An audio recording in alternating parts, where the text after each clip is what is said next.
Hello everyone, my name is Mukul and in this video we're going to talk about how you can build your own ZETTELKASTEN knowledge management system.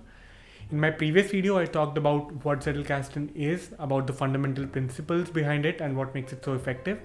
But in this video we're going to talk about how you can build one for your own.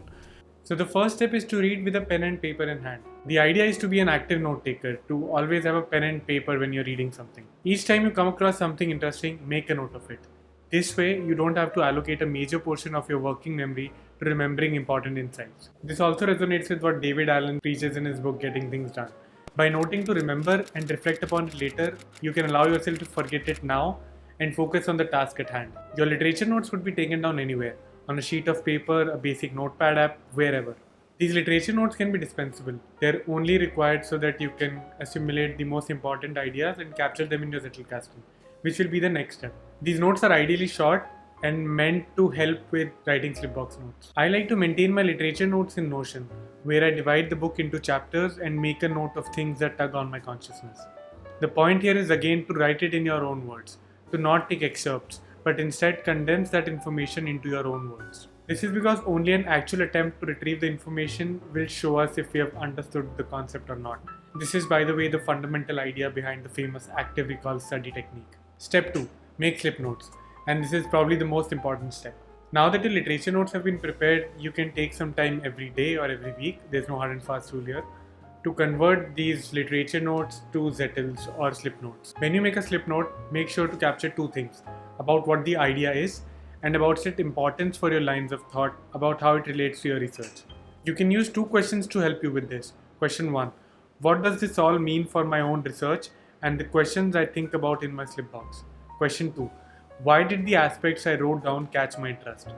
When your ZETTELKASTEN has become relatively big, keep an eye on it while making new Zettels. This will help you get a better understanding of how the current Zettel relates with the other topics, and therefore your notes will be more constructive.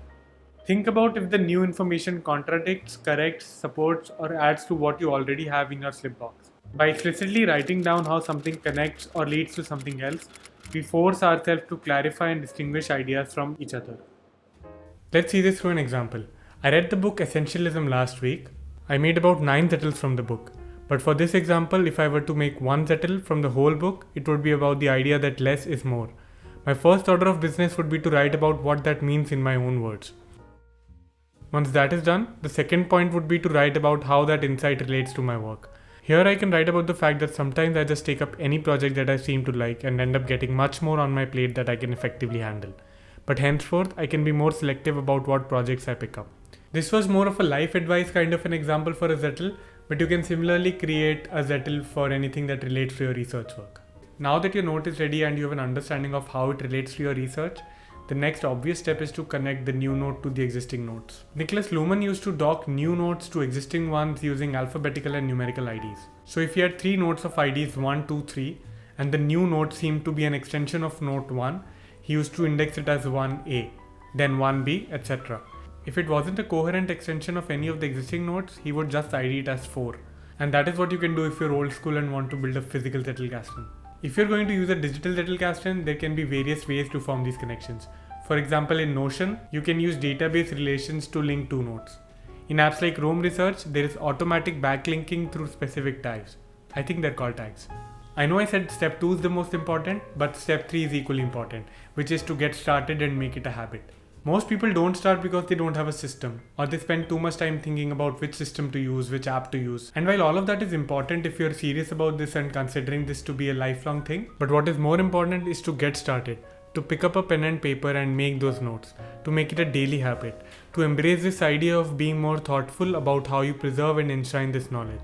It is about this idea of building your knowledge Zettel by strong networking between different disciplines to build context and enhance learning. It is about realizing that you need an external system that works for you, that works with you.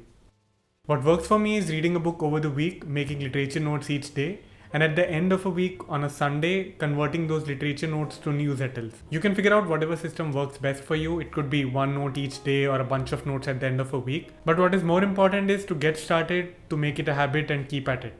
Before I close, I want to talk about this one last thing which I feel is pretty important. I've seen people get really picky about what ZETTELKASTEN is and what it is not, about which apps you can use and which apps you cannot. I think all of that is quite unwarranted. I feel you can use any program or any system that works for you as long as you're harnessing the fundamental principles, the key ideas of the Zettelkasten, which are to build a system, to understand the importance of writing, to think outside the brain, and to leverage the power of networked connections of knowledge. It doesn't matter if you do it in a physical box or an advanced app or just a basic notepad. What is important is that your system be rooted in these core values and insights of smart note taking. Because it is not just about building a box, it is about being more mindful about how you organize, structure, and manage your knowledge, and setting up a system that is greater than the sum of its parts. Alright then, that's it for this video. If you're interested in knowing more about Zettelkasten, you can check out this video, and if you want to see how you can implement Zettelkasten in the famous note-taking app called Notion, you can check out this video. I hope you learned something new, and if you did, please press the like button or subscribe if you'd like to be updated about future videos. Thank you.